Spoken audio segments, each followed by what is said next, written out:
Assalamualaikum warahmatullahi wabarakatuh. Selamat berjumpa kembali rekan-rekan mahasiswa di mata kuliah Praktikum Analisis dan Perancangan Sistem Informasi.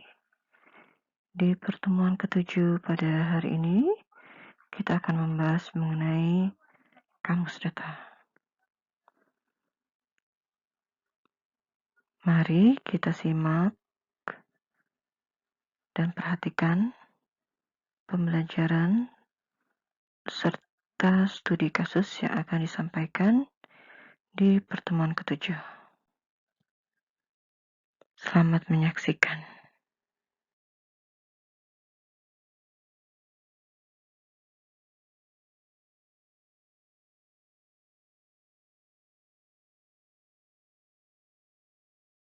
Nah, seperti yang sudah kalian ketahui ya, bahwa di dalam kita merancang atau membuat sebuah sistem, ini pasti berkaitan erat dengan kebutuhan informasi.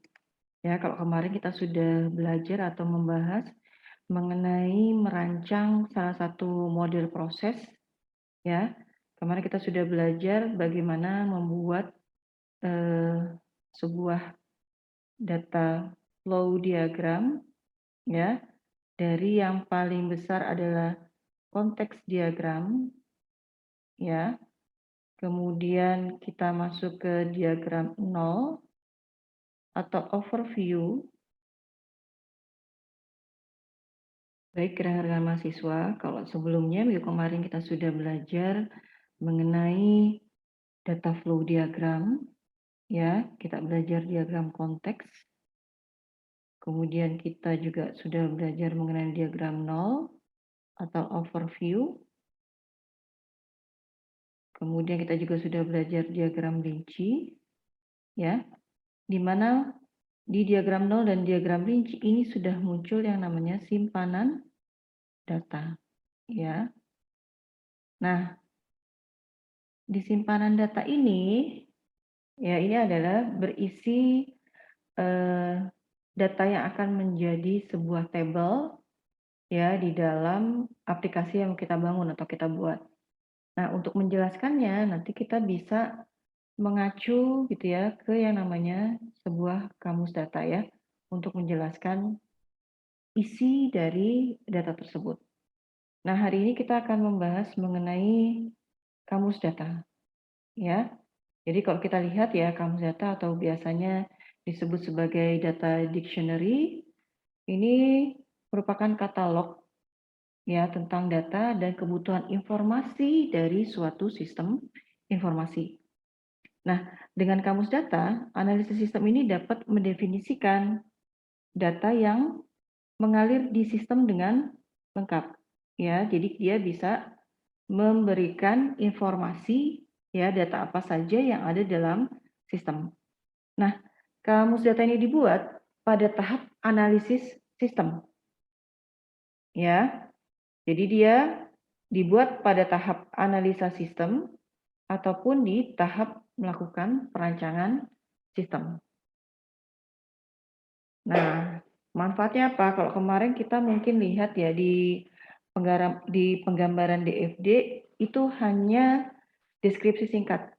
Ya, misalkan data mahasiswa.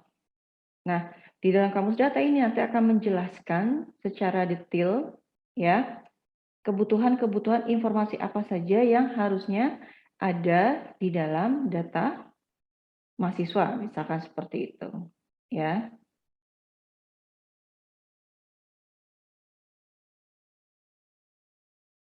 Nah, di tahap analisa sistem, kamus data ini dapat digunakan sebagai alat komunikasi antara si analis sistem atau seorang analis sistem dengan user. Ya, jadi nanti ada proses komunikasi antara analisis sistem dengan pemakai sistem. Nah, tentang apa nih? Tentang data yang akan masuk ke sistem yang memang dibutuhkan oleh pemakai sistem. Ya, jadi misalkan di sini ada user ya, ada pengembang. Nah, nanti ada proses komunikasi dua arah antara user dengan pengembang. Nah, pada tahap perancangan sistem, kampus data ini digunakan untuk merancang input, ya. Jadi kita bisa merancang sebuah input, juga merancang laporan-laporan dan juga bisa kita simpan sebagai sebuah database. Ya. Nah, kenapa tadi ya, kalau kita hanya tahu data mahasiswa misalkan gitu ya, ada data mahasiswa, kita kan ngebayanginnya apa sih isi data mahasiswa? Karena apa? Balik lagi ya, mungkin bisnis proses yang sama, tapi kebutuhan informasi ya ini bisa berbeda. Jadi sama-sama data mahasiswa gitu kan, tapi mungkin di satu organisasi dengan organisasi yang lain atau perguruan tinggi yang lain dengan perguruan tinggi sejenis gitu ya, ini memiliki kebutuhan data yang berbeda-beda.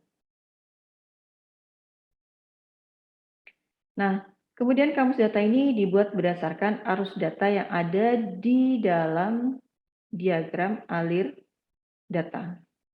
Ya. Jadi kemarin kita sudah tahu ya bahwa DAD ini sebenarnya sama dengan DFD.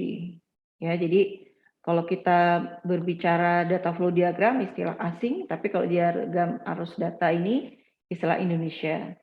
Ya, arus data DAD ini sifatnya global. Ya. Jadi kita hanya tahu nama arus datanya aja. Kayak gini ya. Misalkan di sini ada entitas ya. Ada entitas namanya gudang. Kemudian di sini ada yang namanya proses. Ya, proses 14 membuat faktur penjualan. Kemudian ada arus data yang mengalir adalah tembusan permintaan persediaan. Ya, kalau kita lihat ini apa sih sebenarnya? Nah, di dalam DAD, di dalam DFD ini hanya digambarkan secara umum. Ya, tidak dijelaskan secara rinci tembusan permintaan persediaan itu seperti apa. Ya, jadi kita hanya bisa melihat bahwa data tembusan permintaan persediaan ini adalah merupakan data keluaran dari proses 14 membuat faktur penjualan ke entitas yang bernama entitas gudang. Ya, istilahnya kalau kita beli buku tuh, bukunya masih disegel, masih dikasih plastik. Ya, kita hanya tahu, oh, bab-bab ini isinya seperti ini, tapi detail isiannya kita belum tahu. Ya, seperti itu.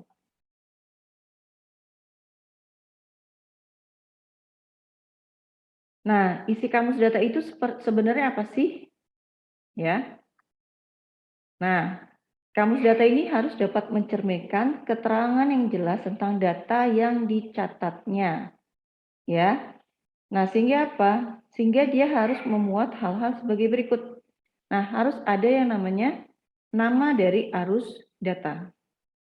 Karena apa? Karena KD ini dibuat berdasarkan arus data yang mengalir di DAD, ya. Karena ada arus data yang mengalir di DAD, maka nama arus datanya juga harus dicatat di kamus data. Oke, ya. Jadi tadi contoh yang di atas, ya, misalkan kita mengambil nama data mahasiswa, ya, berarti dia harus dicatat di kamus data. Sehingga apa? Sehingga yang membaca DAD dan memerlukan penjelasan tentang suatu arus data tertentu di DAD, ya ini dapat langsung mencarinya dengan mudah. Artinya apa? Kalau kita membuat sebuah referensi, ya, misalkan data mahasiswa, karena kita sudah tahu ini adalah data mahasiswa, ketika kita proses search, ya ini akan mudah, ya akan memudahkan seperti itu. Atau sama ya, seperti kita misalkan membeli barang, kemudian kita kasih penamaan atau penomoran di barang tersebut. Itu akan sangat membantu sekali di dalam kita mengenerate atau mencari barang yang kita maksud. Ya, kayak misalkan kalau di organisasi itu memang terlihat ya, bangku-bangku ini biasanya sudah diberikan penomoran. Sehingga kita tahu dia pengadaannya tahun berapa, ya, dan kita bisa langsung melacak apabila terjadi perubahan dan sebagainya. Ya kalau di rumah mungkin agak sulit ya. Jadi ketika kita minta tolong anak, "Tolong ambilin bangku biru." Wah, bangkunya warnanya biru semua. Akhirnya bingung biru yang mana ya? Kita deskripsikan kembali. Biru yang ada bantalnya misalkan. Bantalnya yang mana? Panjang lagi. Tapi ketika kita sudah, memberikan penamaan, ini akan mempermudah pada proses, eee, pencarian, kan seperti itu. Nah, kemudian dalam kamus data ini kita bisa membuat yang namanya alias, ya. Alias atau nama lain dari data, ya. Jadi data saja bisa dituliskan alias, ya, bila memiliki nama yang lain. Kenapa perlu ditulis? Nah, karena data yang sama ini, memungkinkan mempunyai nama yang berbeda untuk orang atau departemen satu dengan yang lainnya, ya. Nah, ini contohnya. Misal, bagian pembuatan faktur dan langganan menyebut bukti penjualan sebagai faktur, ya. Sedangkan kalau di gudang ini menyebutnya sebagai tembusan permintaan persediaan. Oke. Ya, jadi terdapat penamaan yang berbeda. Nah, supaya divisi yang satu dengan yang lain ini memiliki satu persepsi yang sama, sehingga apa? Sehingga kita bisa menuliskan yang namanya alias. Jadi kalau kita bilang faktur atau kita menyebutnya tembusan permintaan persediaan, sebenarnya itu adalah dokumen yang sama. Ya, seperti itu. Jadi jangan sampai, kayak misalkan kalau kita bilang ya, NRP, ada yang bilang NRP, ada yang bilang NIM, ada yang bilang NIR, ya. Ini sebenarnya satu ya, identitas mahasiswa misalkan. Tapi karena penamaan yang berbeda agak-agak bingung, ini yang benar yang mana ya, gitu ya. Jadi, kita bisa menamakan alias untuk membantu di dalam mempermudah proses pencarian, ya. Nah, kemudian masuk ke bentuk data, ya. Jadi bentuk data yang mengalir ini dapat berupa, ya, dokumen dasar atau formulir, dokumen hasil cetakan komputer, laporan tercetak, tampilan di layar monitor, variabel ini bisa berubah-ubah, atau parameter ini yang sifatnya tetap, atau field, ya. Jadi bentuk datanya bisa berupa field. Bentuk data ini perlu dicatat di kamus data, karena dapat digunakan untuk mengelompokkan kamus data ke dalam kegunaannya sewaktu perancangan sistem. Ya, seperti itu. Ya, jadi kenapa perlu dicatat di kamus data? Ya, untuk membantu kita melakukan proses pengelompokan kamus data. Ya. Oke. Nah, kemudian ada yang namanya arus data. Nah, arus data ini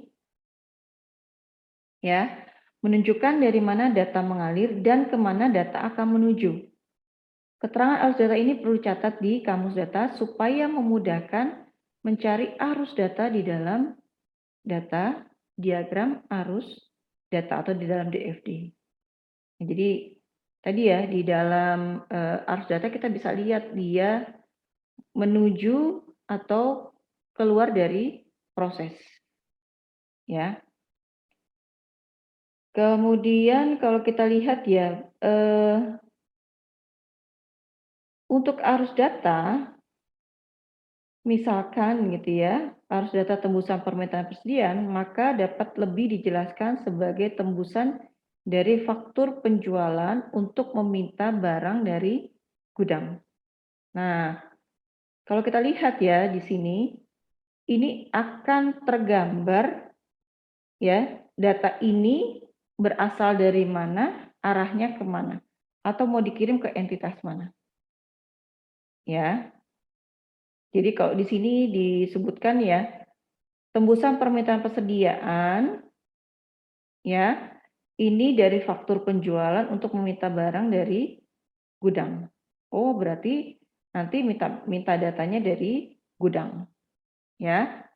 Ada entitas yang terlibat sehingga kita tahu ini nanti data ini berprosesnya dari mana ke mana.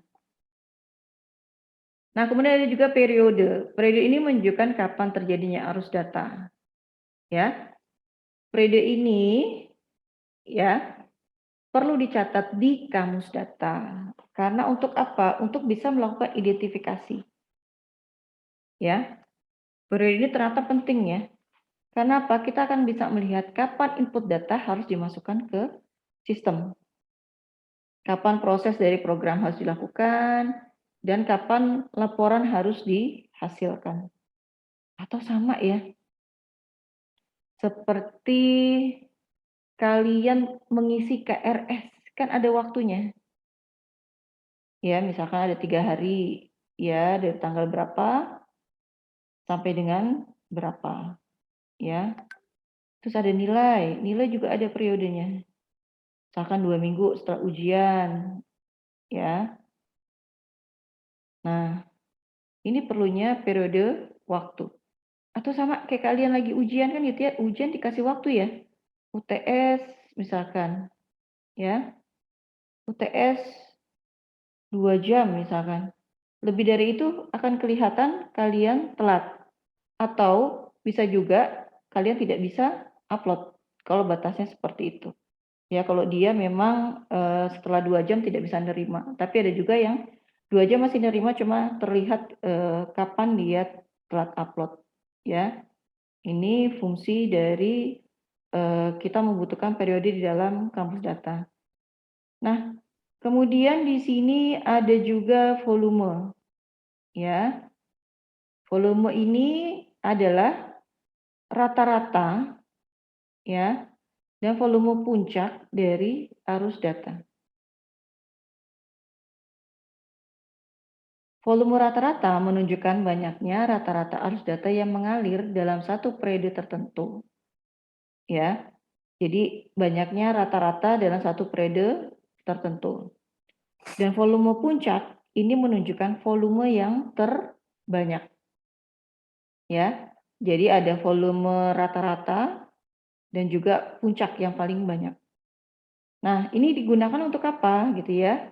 Nah, ini digunakan untuk melakukan identifikasi besarnya simpanan luar yang akan digunakan. Kapasitas dan jumlah dari alat input, alat proses, dan juga alat output. Ya, jadi volume ini dibutuhkan di dalam kamus data. Nah, kemudian ada struktur data. Ya, struktur data ini akan menunjukkan arus data yang dicatat di kamus data. Ya, jadi item-itemnya apa saja nih yang ada di dalam kamus data itu sendiri.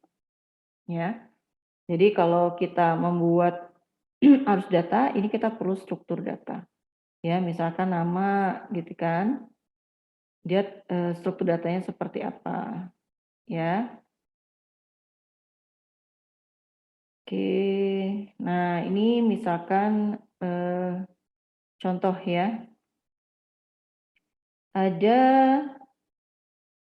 kamus data untuk arus data tembusan permintaan persediaan. Ya, jadi kalau kita lihat ini ada yang namanya proses, ya, ini adalah entitas, ya, ini adalah arus data, ya. Jadi ada proses membuat faktur penjualan, ya, kemudian dia akan memberikan faktur ke bagian pengiriman dan memberikan tembusan permintaan persediaan ke bagian gudang, ya. Nah, ini ada contoh kamus data ya. Misalkan ya nama arus datanya ini tembusan permintaan persediaan. Nah, kita kasih tahu aliasnya apa. Ya, aliasnya adalah faktur. Ya, jadi ke bagian pengiriman tembusan faktur, kalau ke bagian gudang tembusan permintaan persediaan. Nah, bentuk datanya ini kita sampaikan, bentuk datanya adalah dokumen cetakan komputer. Nah, kemudian juga disampaikan arus datanya. Nah, tadi dari proses 14 ini ada 2 keluaran ya. Yang satu ke gudang, yang satu ke bagian pengiriman. Nah, kemudian kita berikan apa? Penjelasan. Tembusan dari faktur penjualan untuk meminta barang dari gudang. Nah, kemudian diberi informasi periode. Periode setiap kali terjadi penjualan, ya. Jadi harian. Nah, kemudian volumenya apa? Volume rata-rata tiap hari 100 dan volume puncak 150. Ya, jadi dalam satu hari ya ini banyaknya transaksi bisa sampai dengan 150. Nah, kemudian disampaikan struktur datanya. Tembusan permintaan persediaan dari item data, ya. Ada kode langganan, ada nama langganan, ada tanggal penjualan, ada nomor faktur, ada kode barang, nama barang, unit jual. Ya. Kemudian ini bisa belanja 1 sampai dengan maksimumnya 10 kali ya untuk kode barang yang dijual. Ya. Jadi misalkan ada orang mau belanja ya. Nah, dia bisa belanja banyaknya 1 sampai 10. Ya. Kode barang, nama barang, unit jual. Ya, ini repeating group. Ya. Seperti itu. Jadi kalau lebih dari 10 berarti apa ya? Berarti dia harus bikin faktur baru lagi. Ya, karena di sini hanya diperkenankan 1 sampai 10 misal ya. Ini hanya sebuah contoh saja. Kemudian mendefinisikan dari sebuah struktur data. Ya. Struktur data ini terdiri dari elemen data yang disebut dengan item data. Ya. Sehingga secara prinsip struktur data ini dapat digambarkan dengan menyebutkan nama dari item-item datanya. Nah, nama dari item data yang dicatat di kamus data ini masih belum cukup ternyata. Ya. Jadi masih diperlukan informasi yang lain. Seperti ya, apakah item data tersebut pasti ada atau hanya bersifat opsional?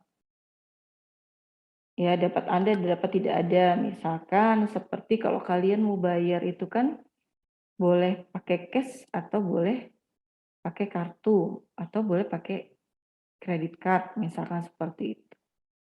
Ya. Jadi di dalam item data gitu ya, ini nggak hanya namanya aja, tapi kita harus memberikan informasi. Ya, apakah ada data yang memang sifatnya wajib, apa sifatnya opsional atau buruan dan sebagainya. Ya.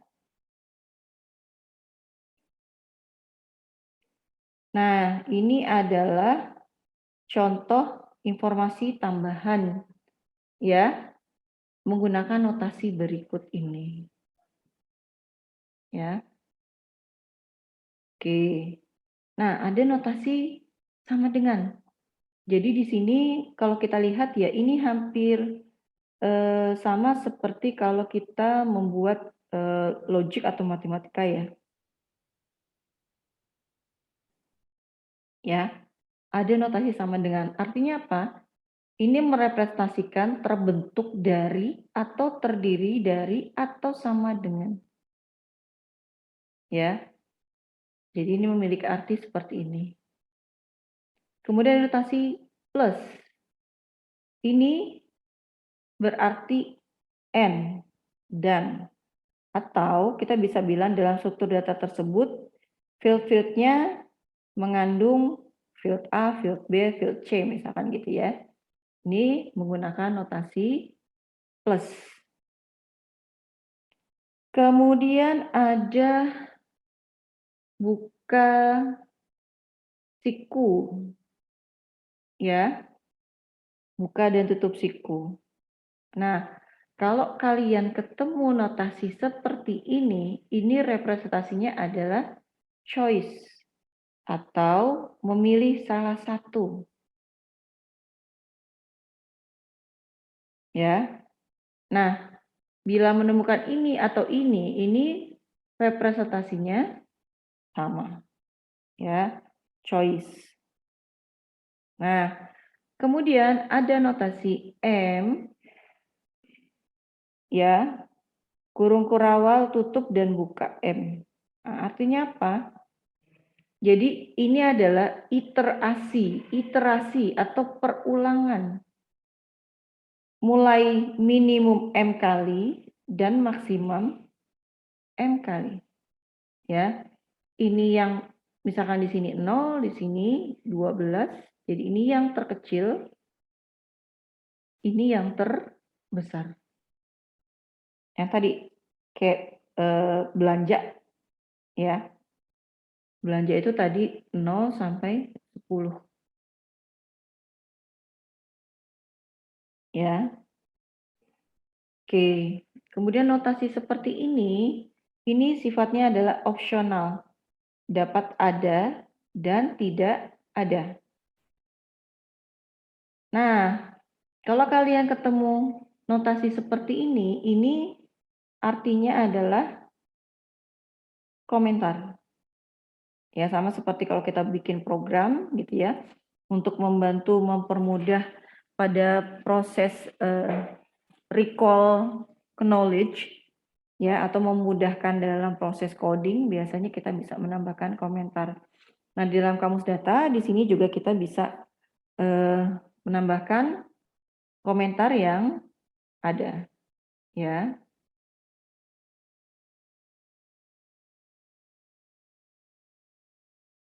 Nah, di sini ada contoh nih. Ya. Ada contoh, misalkan ya, ada arus data yang namanya langganan. Nah, langganan ini terdiri dari apa saja ya struktur datanya? Oke, kalau kita merancang atau membuat sebuah tabel, selalu diingat bahwa dia pasti ada namanya yang unik. Ya. Nah, ada yang namanya kode langganan. Oke. Kemudian apa? Ada yang namanya nama langganan. Nah, nama langganan ini terdiri dari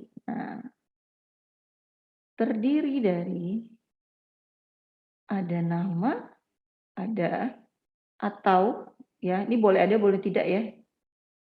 Yang ini nama keluarga. Jadi kalau kalian nggak punya nama keluarga ya nggak masalah ya. Ini simbolnya seperti ini. Ya, jadi kalau mungkin ada beberapa suku di Indonesia yang memang dia memiliki nama marga, ya bisa gitu ya. Tapi kalau yang tidak ya nggak masalah. Oke. Kemudian ada lagi alamat. Alamat itu terdiri dari ada jalan, ada kota, ada kode pos. Ya, jadi kalau alamat itu lengkap nih, ada jalannya, ada kotanya, ada kode pos. Oke. Selanjutnya ada telepon. Nah, telepon juga pakai buka kurung, tutup kurung. Nah, ini juga choice.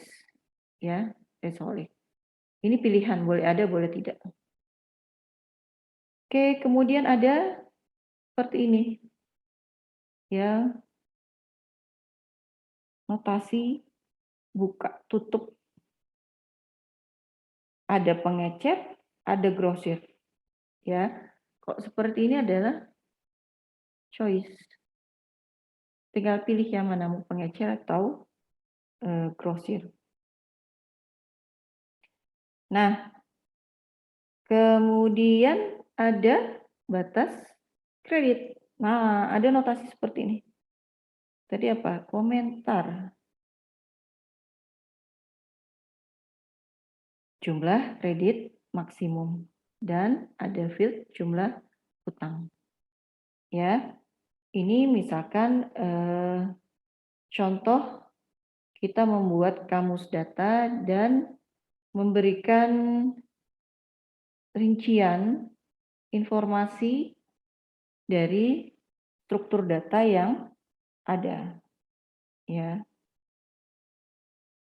oke, baik. Ini sebagai langkah awal ya bagi kalian di dalam membuat atau memahami dari kamus data itu tersendiri. Oke. Baik, kemudian kita selanjutnya masuk ke studi kasus ya. Nah, sebelumnya mungkin kita ulang ya bahwa di dalam kamus data ini memiliki beberapa notasi ya. Notasi ini ada sama dengan, yang berarti terdiri dari, atau terbentuk dari, atau sama dengan. Kemudian ada notasi plus yang berarti dan, ada buka tutup kurung artinya opsional, boleh ada boleh tidak. Ada kurung kurawal seperti ini. Ini ada iterasi atau pengulangan. Kemudian ada notasi seperti ini yang artinya pilih salah satu dari beberapa alternatif pilihan. Ya.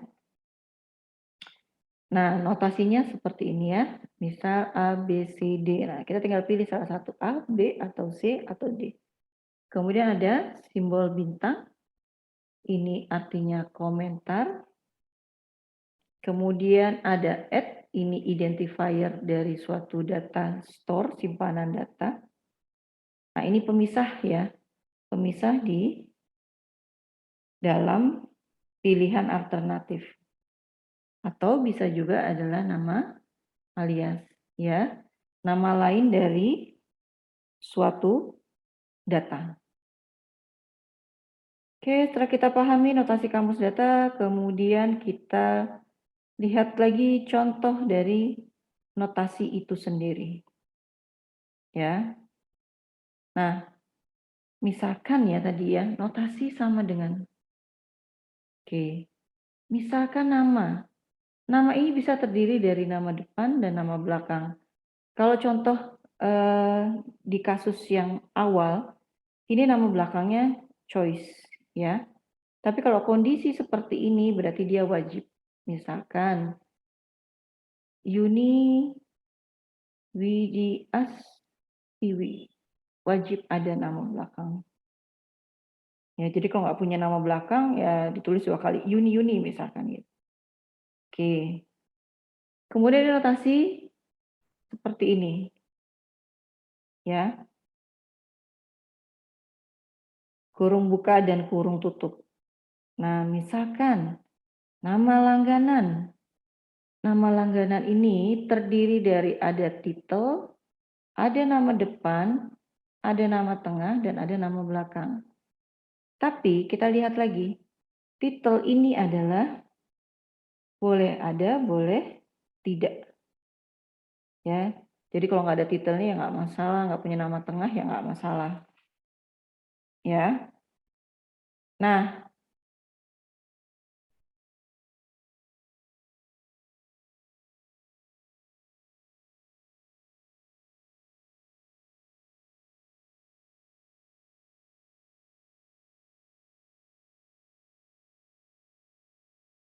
ya tadi sudah disebutkan bahwa notasi sama dengan ini merepresentasikan terdiri dari.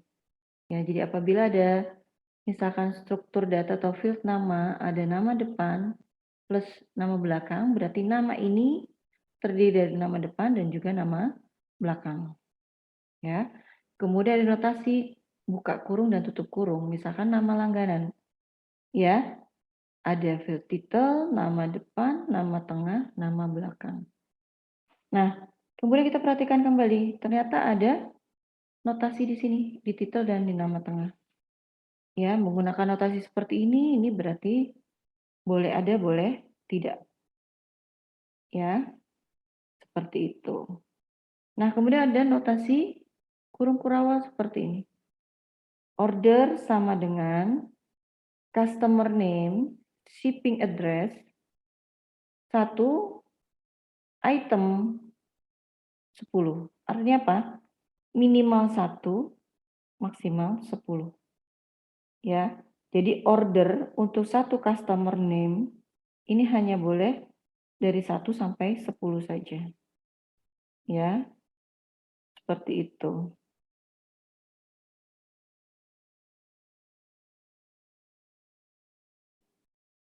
Oke ya.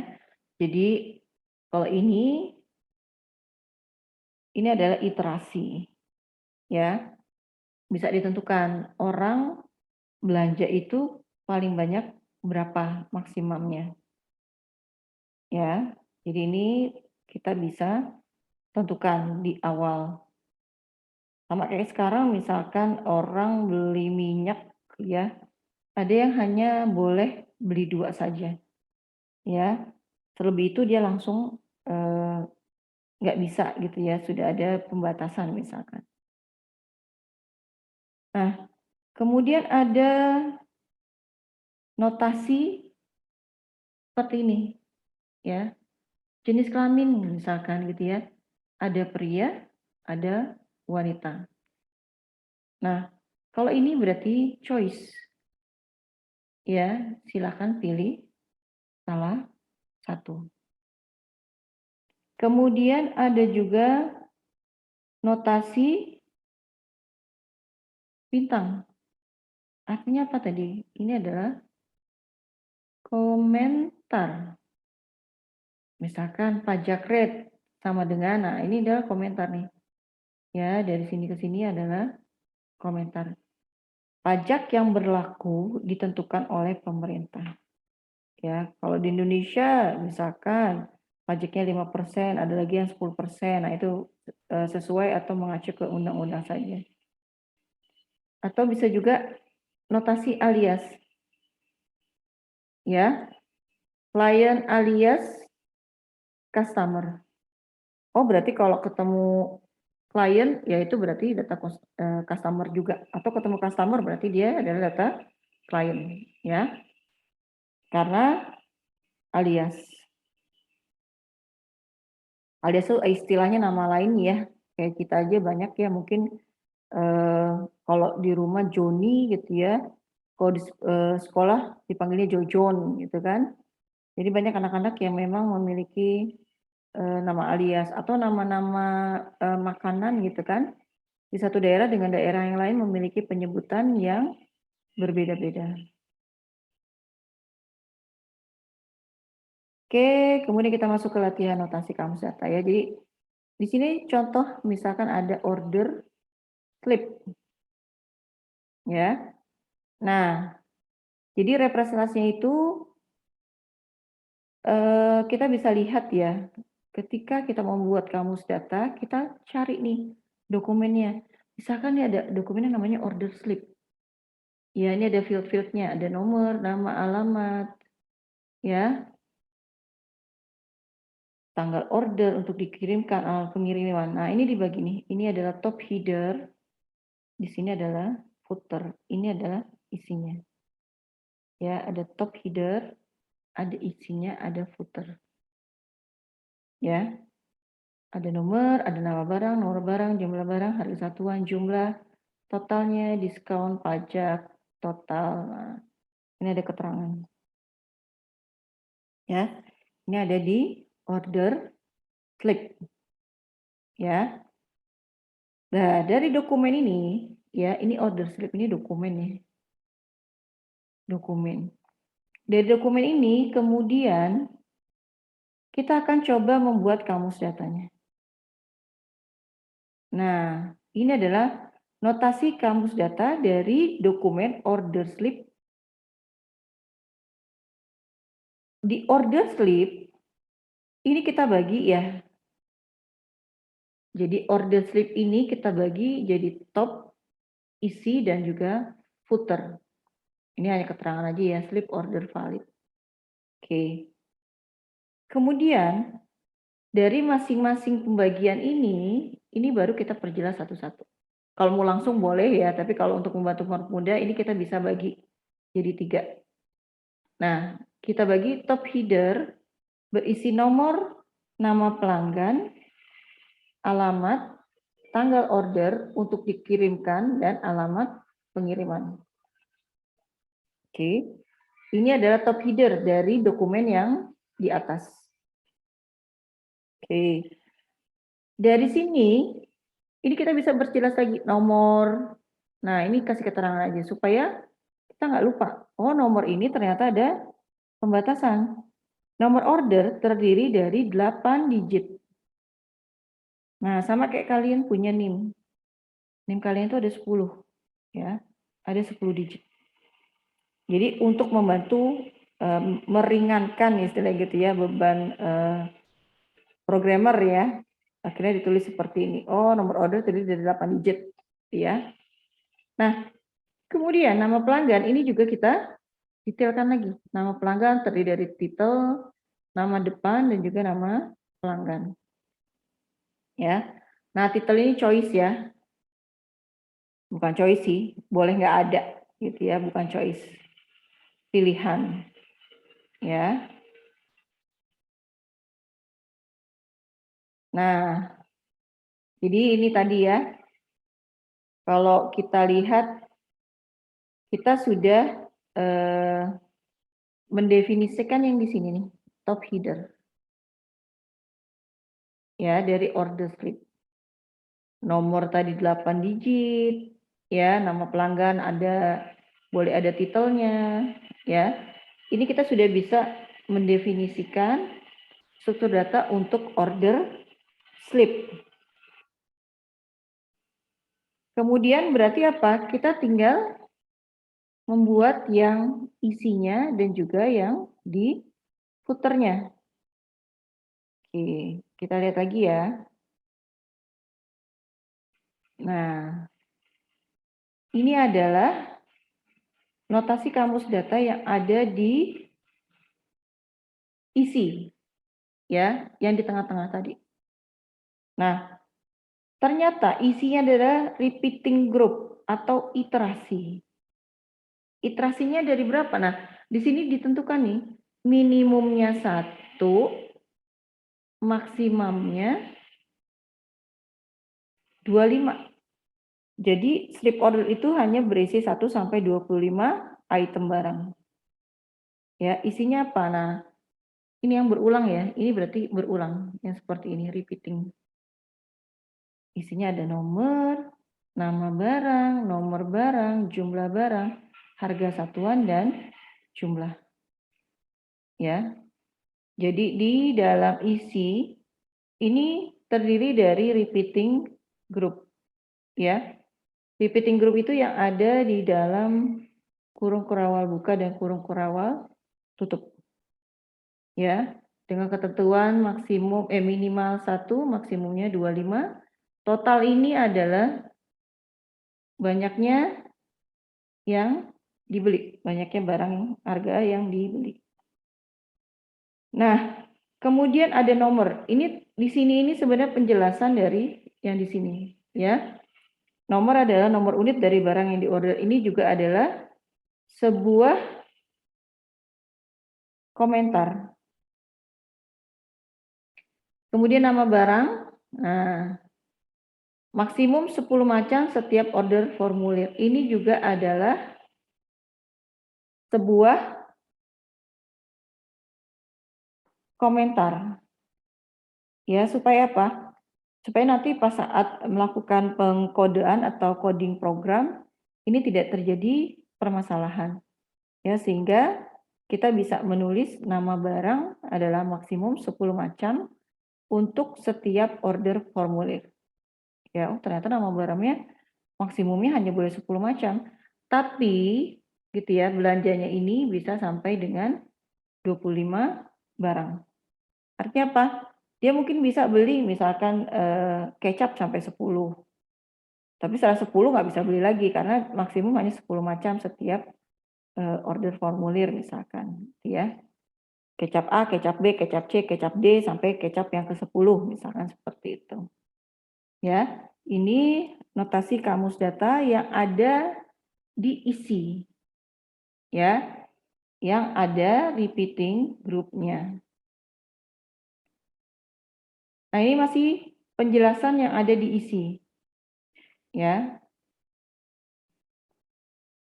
Jadi kalau kalian lihat ada nomor barang juga dikomentarin ada 10 digit. Jumlah barang ini adalah banyak unit dari barang yang di order. Nah, harga satuan ini dikasih informasi bahwa harganya hanya ada dalam bentuk rupiah saja. Ya. Kemudian jumlah ini adalah harga satuan dikalikan jumlah barang. Ya.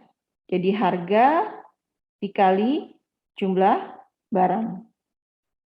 Total adalah total dari jumlah yang di order. Ya, jadi ini adalah detail komentar yang ada di kamus data dalam struktur data isi. Ya. Tadi makanya kenapa dibagi-bagi ya, ada header, ada top header gitu ya, kemudian ada isi dan juga ada footer. Karena ketika banyak sekali ya yang diberikan informasi, untuk membantu mempermudah kita bisa lakukan dekomposisi. Ya. Nah, jadi kalau kalian lihat tadi, kita sudah bisa membuat kamus data untuk top header-nya, kemudian kita juga sudah membuat ya yang diisi, ini yang disebut dengan berulang. Jadi kalau kalian ketemu tabel seperti ini biasanya dia berulang. Ya, repeating group. Nah, kemudian ini kita bisa tentukan tadi ya, ini orang boleh belanja sampai berapa sih gitu. Kalau kita belanja di swalayan sebenarnya banyak sekali ya, makanya kalau kita belanja biasanya stoknya bisa panjang sekali, bisa 1 meter, 2 meter gitu ya. Jadi tidak dibatasi. Tapi kalau misalkan mau dibuat struk yang bagus yang tadi dibahas di 10 ya silahkan gitu. Tapi kalau untuk di supermarket besar, ketika satu struk hanya dibatasi 10 itu makan tempat. Ya, jadi biasanya dia panjang saja gitu ya, disesuaikan dengan yang dilakukan oleh customer ya untuk pembelanjaan. Nah, jadi yang perlu kalian perhatikan adalah di poin ini ya. Di dalam poin ini biasanya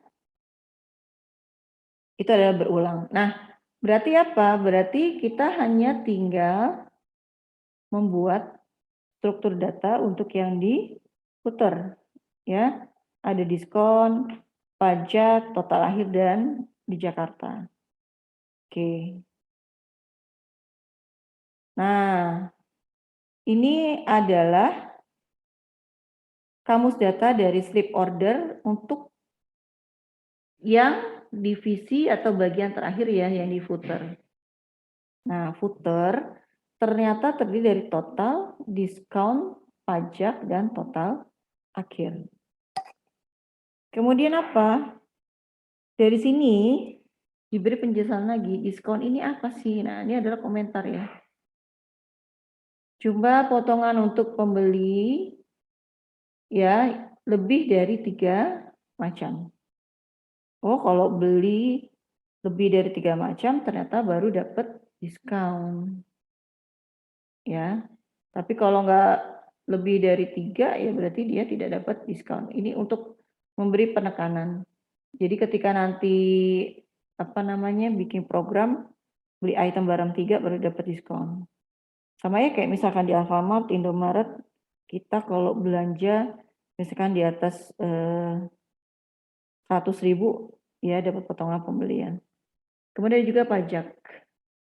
Ya, jadi jumlah pajak penjualan yang dibayar oleh langganan. Ya, ini penjelasan dari sini. Kemudian ada total dikali prosentase pajak penjualan. Ya, jadi jumlah pajak penjualan dibayar oleh langganan, total dikali presentasi dari pajak penjualannya. Kemudian ada juga total akhir, ini adalah jumlah yang harus dibayar oleh langganan, total ditambah pajak dikurang diskon. Ya, ini adalah penjelasan. Jadi bisa dibayangkan ya bahwa di dalam membuat kamus data ini memang diperlukan banyak informasi ya, karena nanti data-data ini akan dikirimkan dari analisis sistem ke programmer, sehingga akan membantu mempermudah programmer di dalam mendesain coding program yang dibutuhkan. Ya. Nah, kalau kalian lihat ya, di sini untuk satu dokumen slip order saja, ini banyak sekali informasi yang harus bisa dijelaskan, ya. Semakin detail ini sebenarnya akan semakin banyak membantu mempermudah pekerjaan dari seorang analis sistem itu sendiri. Ya, seorang analisa sistem itu sendiri. Nah, kita bayangkan ya, dari seorang analisa sistem mau ke programmer. Ketika dokumennya ini nggak jelas, ini pasti akan banyak proses komunikasinya. Komunikasinya nggak berakhir-berakhir. Karena programmer ini bingung, ini apa sih pajak ini, gimana nih perhitungannya? Diskon ini bagaimana ketentuannya? Ya, tapi ketika sudah jelas gitu ya, diskon sudah dijelaskan, karena balik lagi ya, tadi saya bilang bahwa untuk bisnis proses yang berbeda, ya di organisasi yang sama, atau konsepnya gini, ya, untuk organisasi dengan bisnis proses yang sama, mungkin prosedur kerjanya bisa berbeda-beda. Karena masing-masing organisasi ini memiliki pendekatan yang berbeda-beda. Ya. Kayak misalkan di sebuah supermarket A gitu ya, dia akan memberikan voucher tertentu dengan nominal pembelanjaan gitu ya sampai berapa poin. Jadi dia dapat poin dulu yang bisa ditukar dengan voucher ya, bernilai dan bisa dibelanjakan. Ada juga yang langsung, ya diskon itu berlangsung. Jadi ketika belanja 100.000 langsung dapat diskon misalkan, ya. Nah pendekatan ini bisa berbeda-beda, ya nanti bisa disesuaikan dengan kebutuhan organisasi. Kemudian ada yang perlu diperhatikan kembali adalah kebutuhan dari seorang programmer di dalam membuat atau menyiapkan aplikasi. Ya, semakin detail ini akan semakin membantu seorang programmer ya. Jadi sebenarnya membantu analisis sistem itu sendiri. Nah, ini mungkin kalian bisa coba ya membuat struktur datanya. Ya, jadi di sini misalkan saya siapkan formulir pendaftaran lomba cerdas cermat ASEAN misalkan. Nah, di sini ada identitas diri, isinya dari nama lengkap sampai nomor kartu pelajar, ya, kemudian jenis lomba yang akan diikuti, ya, tanda tangan. Nah, ini mungkin gampang ya, nggak ada choice, nggak ada pilihan, gitu ya, nggak ada repeating. Nah, ini kalian coba. Ya, mungkin hanya tinggal penjelasannya saja, misalkan untuk nama sekolah, misalkan mau kalian batasi berapa, ya, atau nomor kartu pelajarnya. Nah, kalau ini ada ya, ada repeating nih, repeaternya. Ini juga bisa kalian coba ya, formulir kegiatan ekstrakurikuler. Nah, ini ada identitas diri, isinya nama, umur, kelas, nomor induk siswa, jenis eskul yang akan diikuti. Nah, di sini ada pilihan 1, pilihan 2. Nah, ini silakan kalian mengeksplor ya, sampai sejauh mana apa yang sudah disampaikan Apakah sudah cukup paham atau masih perlu banyak belajar ya? Oke, ini bisa kalian, coba ya dikerjakan untuk membantu meningkatkan proses pemahaman. Oke, baik untuk pertemuan hari ini kita cukupkan saja sampai sekian. Mudah-mudahan apa yang disampaikan ini bisa memberikan banyak manfaat. Selamat belajar, sampai berjumpa lagi minggu depan. Wassalamualaikum warahmatullahi wabarakatuh.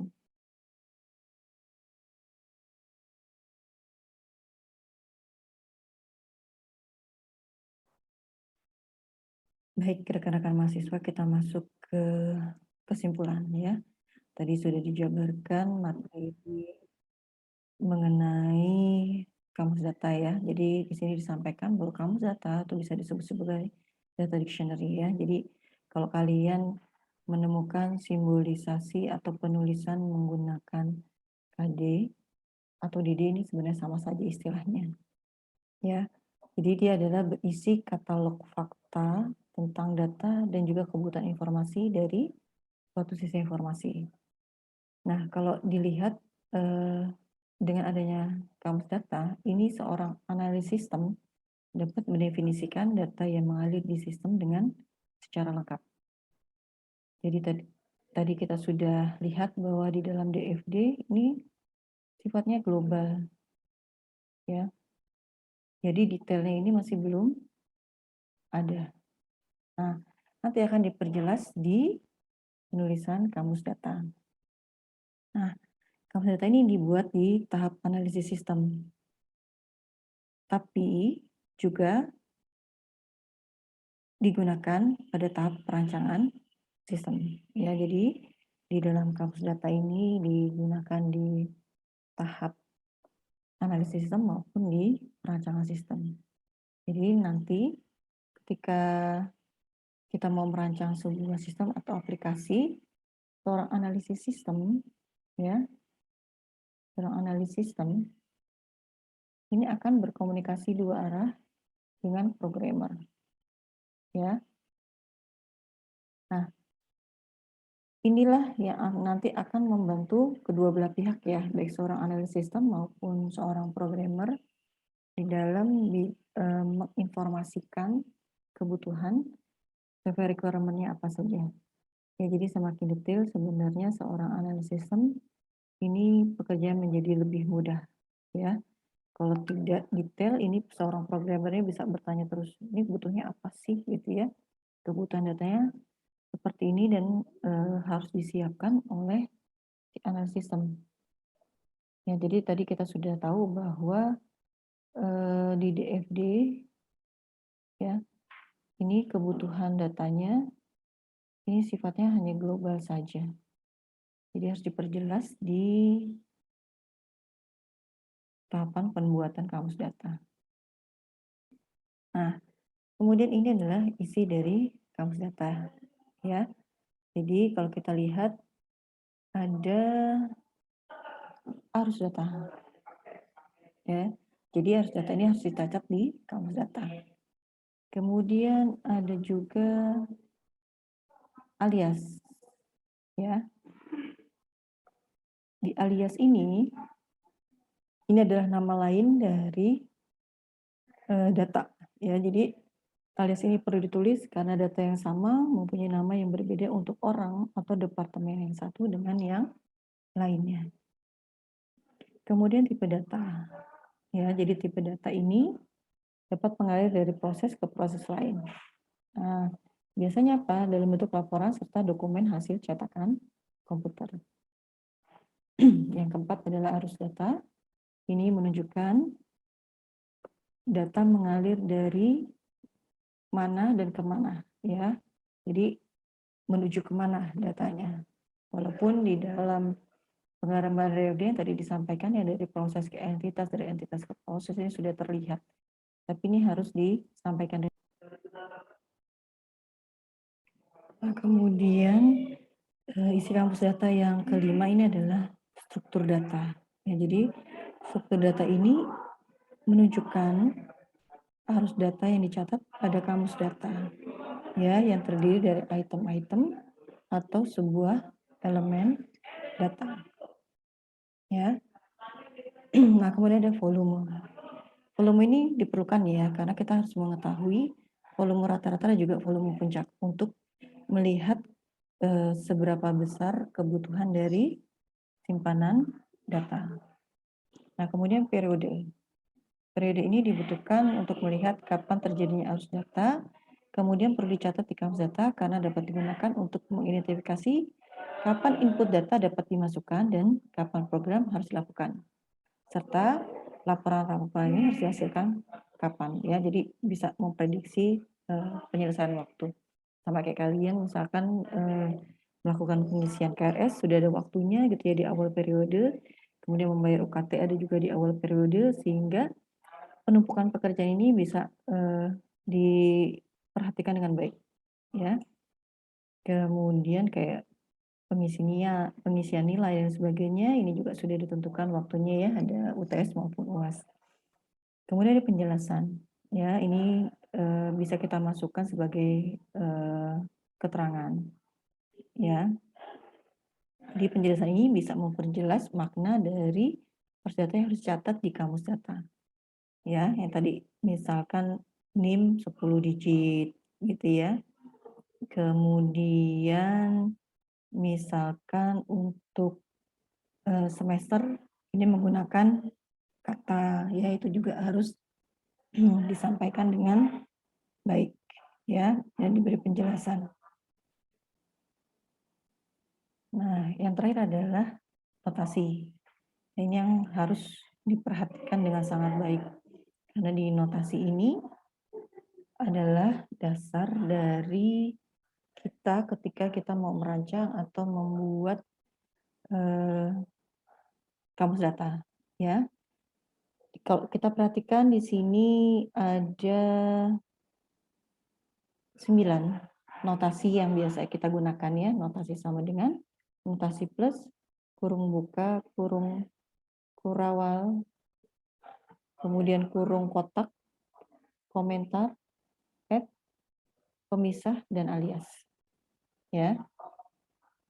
Sama dengan ini, terdiri dari, artinya terbentuk dari atau sama dengan.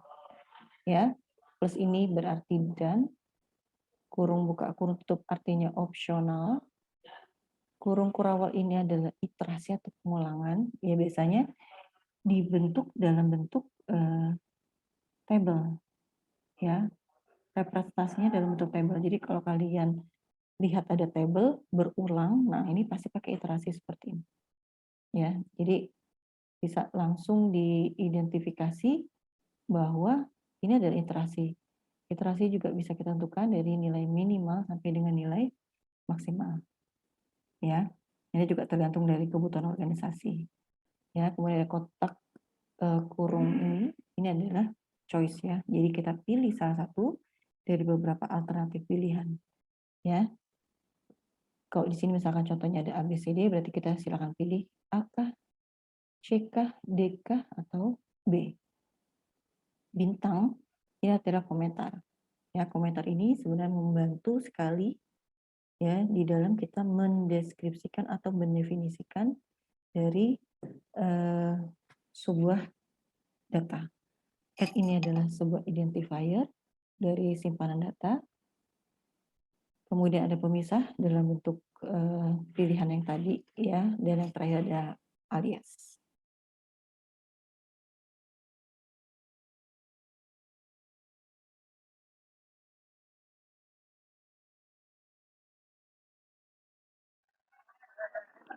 Demikian materi pembelajaran pada hari ini. Mudah-mudahan apa yang disampaikan bisa meningkatkan pemahaman, pengetahuan, dan kompetensi kalian di dalam melakukan kegiatan analisis dan perancangan sistem informasi. Baik, saya akhiri. Wassalamualaikum warahmatullahi wabarakatuh.